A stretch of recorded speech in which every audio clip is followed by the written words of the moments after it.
সবাইকে স্বাগত জানাচ্ছি বিডিভিউজ ইনফোটেনমেন্টে। আপনাদের সাথে আছি আমি সুস্মিতা দাস।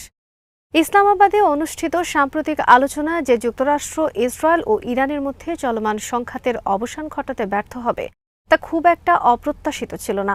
আলোচনায় অংশগ্রহণকারী পক্ষগুলোর অবস্থানগত দূরত্ব এতটাই বিস্তৃত ছিল যে স্বল্প সময়ের কূটনৈতিক উদ্যোগে তার সেতুবন্ধন করা প্রায় অসম্ভব ছিল। একদিকে ওয়াশিংটনের 15 দফা প্রস্তাব, অন্যদিকে তেহরানের 10 দফা কাঠামো। এই দুইয়ের মধ্যে মৌলিক পার্থক্য শুধু নীতিগত নয়, বরং কৌশলগত, নিরাপত্তাগত এবং আদর্শিক দৃষ্টিভঙ্গির গভীরে প্রথিত। ইতিহাসের দিকে তাকালেই বোঝা যায় এমন জটিল ইস্যুতে দ্রুত সমাধান প্রায় অসম্ভব। 2015 সালে স্বাক্ষরিত joint comprehensive plan of action বাস্তবায়নে পৌঁছাতে 2 বছরেরও বেশি সময় লেগেছিল এবং এর প্রস্তুতি শুরু হয়েছিল আরও 1 দশক আগে। সেই তুলনায় জেডি ভান্সের ইসলামাবাদ সফর ছিল মাত্র 1 দিনেরও কম সময়ের, যেখানে পারমাণবিক প্রশ্নসহ নানা জটিল ইস্যু একসাথে সমাধানের চেষ্টা করা হয়েছিল, যা বাস্তবতার সঙ্গে সঙ্গতিপূর্ণ ছিল না। আরও বিস্তারিত থাকছে ওয়াহিদ ফারুকের প্রতিবেদনে।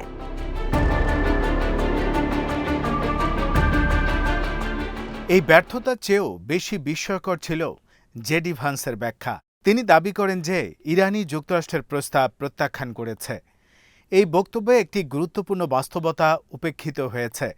8 এপ্রিলের যুদ্ধবিরতির পর ইরান সামরিক ও কৌশলগতভাবে এমন অবস্থানে ছিল না যে তাকে সহজে চাপের মুখে ফেলা যায়, বরং তেহরান তার অবস্থানে দৃঢ় ছিল এবং এই দৃঢ়তাই আলোচনায় সমতার ভিত্তি তৈরি করেছিল। কিন্তু ওয়াশিংটনের দৃষ্টিভঙ্গিতে একটি ভিন্ন চিত্র প্রতিফলিত হয়, যেখানে ডোনাল্ড ট্রাম্প এবং তার প্রশাসন মনে করে যে ইরান কার্যত পরাজিত, ফলে তাদের পক্ষে শর্ত আরোপ করা স্বাভাবিক।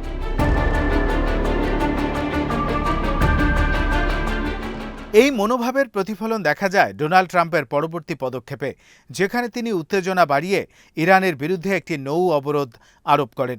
বিশেষ করে হরমুজ প্রণালী দিয়ে যাতায়াতকারী জাহাজগুলোর উপর এই অবরোধ কার্যত একটি যুদ্ধ ঘোষণার সমতুল্য। আন্তর্জাতিক আইন অনুযায়ী একটি দেশের বাণিজ্যিক পথ অবরুদ্ধ করা সরাসরি যুদ্ধের কর্মকাণ্ড হিসেবে বিবেচিত হয়। এই পদক্ষেপ পরিস্থিতিকে আরও অস্থিতিশীল করে তুলেছে এবং একটি বৃহত্তর সংঘাতের সম্ভাবনা তৈরি করেছে।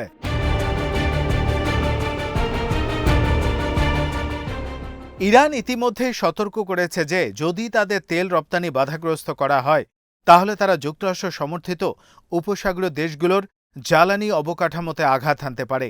এই ধরনের প্রতিক্রিয়া শুধু আঞ্চলিক নয়, বরং বৈশ্বিক অর্থনীতির উপর গভীর প্রভাব ফেলতে পারে। তেলের দাম, ডিজেল, এলএনজি এবং অন্যান্য জ্বালানি পণ্যের মূল্য হঠাৎ করে বেড়ে যেতে পারে, যা বিশ্বব্যাপী মুদ্রাস্ফীতি বাড়াবে এবং অর্থনৈতিক স্থিতিশীলতা নষ্ট করবে। এতে করে আবারও সামরিক সংঘাত তীব্র হতে পারে, যেখানে যুক্তরাষ্ট্র নতুন করে হামলা চালাতে পারে এবং বেঞ্জামিন নেতানিয়াহু নেতৃত্বাধীন ইসরায়েলও তাতে যোগ দিতে পারে।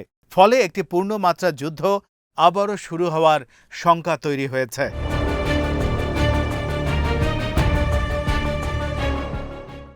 এই প্রেক্ষাপটে কূটনৈতিক আলোচনা পুনরায় শুরু করা অত্যন্ত জরুরি হয়ে দাঁড়িয়েছে।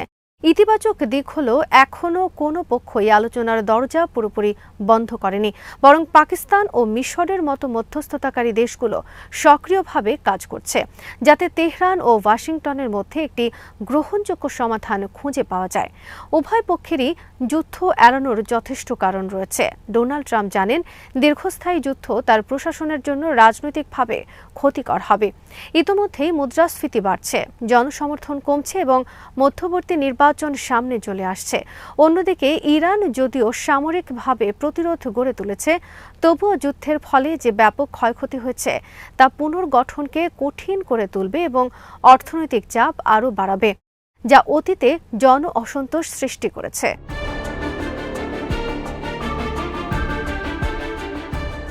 এই পরিস্থিতি কূটনীতির জন্য একটি অনুকূল পরিবেশ তৈরি করলেও সফল আলোচনার জন্য একটি বাস্তবসম্মত কাঠামো প্রয়োজন। এমন একটি কাঠামো যা উভয় পক্ষের মূল উদ্বেগগুলো সমাধান করতে পারে। প্রথমত, যুক্তরাষ্ট্রকে ইরানের ইউরেনিয়াম সমৃদ্ধকরণের অধিকার স্বীকার করতে হবে। ইন্টারন্যাশনাল অ্যাটমিক এনার্জি এজেন্সির তত্ত্বাবধানে শান্তিপূর্ণ উদ্দেশ্যে ইউরেনিয়াম সমৃদ্ধকরণ আন্তর্জাতিক আইনে অনুমোদিত 2015 সালের চুক্তি অনুযায়ী এই সমৃদ্ধকরণ 3.67% সীমাবদ্ধ ছিল এবং সেই সীমা পুনরায় কার্যকর করা যেতে পারে।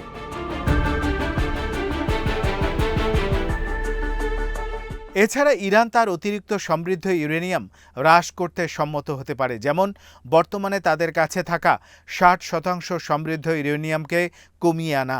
যুক্তরাষ্ট্র পুরোপুরি অপসারণের বদলে তত্ত্বাবধানে এই হ্রাস প্রক্রিয়ায় সম্মত হতে পারে। একই সঙ্গে ইরান একটি লিখিত প্রতিশ্রুতি দিতে পারে যে তারা পারমাণবিক অস্ত্র তৈরি করবে না।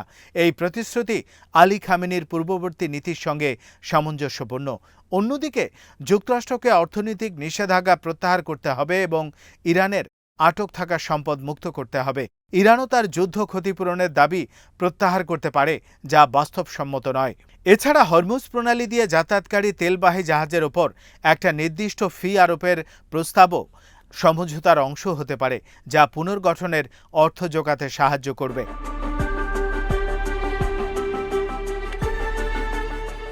সবচেয়ে গুরুত্বপূর্ণ হল উভয় দেশের মধ্যে একটি অনাক্রমণ চুক্তি স্বাক্ষর করা, যা তাদের ভবিষ্যৎ সংঘাত এড়াতে সাহায্য করবে। এই চুক্তি যদি জাতিসংঘের নিরাপত্তা পরিষদের মাধ্যমে অনুমোদিত হয় তাহলে তা আরও শক্তিশালী হবে। তবে এই পুরো প্রক্রিয়া সফল হওয়ার জন্য 3টি গুরুত্বপূর্ণ শর্ত পূরণ করতে হবে। প্রথমত, যুক্তরাষ্ট্রকে একতরফাভাবে নয় বরং পারস্পরিক সমঝোতার ভিত্তিতে ছাড় দিতে হবে। দ্বিতীয়ত, আলোচনার জন্য পর্যাপ্ত সময় দিতে হবে, কারণ এই ধরনের জটিল ইস্যু দ্রুত সমাধান করা সম্ভব নয়। তৃতীয়ত, চলমান আলোচনার সময় কোনো নতুন সামরিক হামলা এড়াতে হবে, বিশেষ করে ইসরায়েলের পক্ষ থেকে, যা পুরো প্রক্রিয়াকে ভেস্তে দিতে পারে।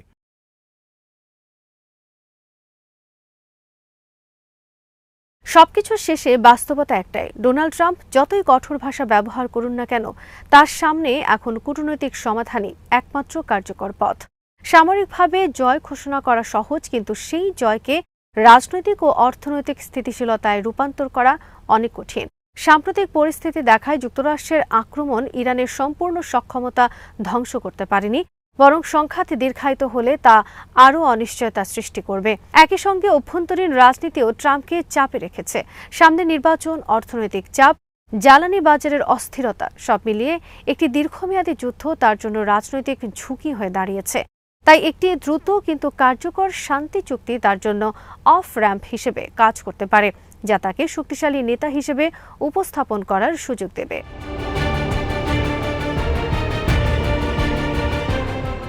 তবে সমস্যা হলো, দ্রুত কোনো চুক্তি করলেই তা টেকসই হবে এমন নিশ্চয়তা নেই। ইউরোপীয় কূটনীতিকরা ইতিমধ্যে সতর্ক করেছেন যে তাড়াহুড়ো করে করা একটি দুর্বল চুক্তি ভবিষ্যতে আরও বড় সংকট তৈরি করতে পারে।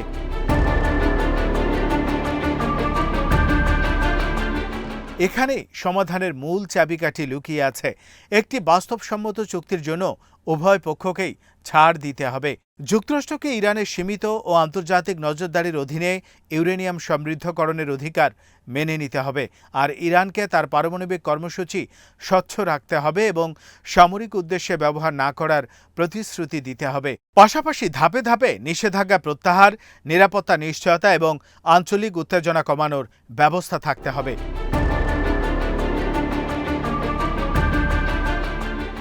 সবচেয়ে গুরুত্বপূর্ণ বিষয় হলো সময়। এত জটিল একটি চুক্তি 2-1 দিনের মধ্যে সম্ভব নয়। যদিও ট্রাম্প এমন আশাবাদ ব্যক্ত করেছেন, আলোচনার সময়সীমা বাড়ানো এবং উত্তেজনা কমিয়ে একটি কাঠামোগত আলোচনা চালিয়ে যাওয়াই একমাত্র যুক্তিযুক্ত পথ। অতএব ট্রাম্পের সামনে এখন 2টি পথ। একটি হলো শক্তির প্রদর্শন চালিয়ে যাওয়া, যা পরিস্থিতিকে আরও বিস্ফোরক করে তুলবে। অন্যটি হলো বাস্তবতা মেনে নিয়ে কূটনীতির পথে হাঁটা। ইতিহাস বলছে দীর্ঘমেয়াদী দ্বিতীয় পথটাই সফল হয়। আর যদি সত্যি স্থিতিশীলতা চান, তবে এই যুদ্ধের শেষ হবে যুদ্ধক্ষেত্রে নয়, বরং আলোচনার টেবিলেই।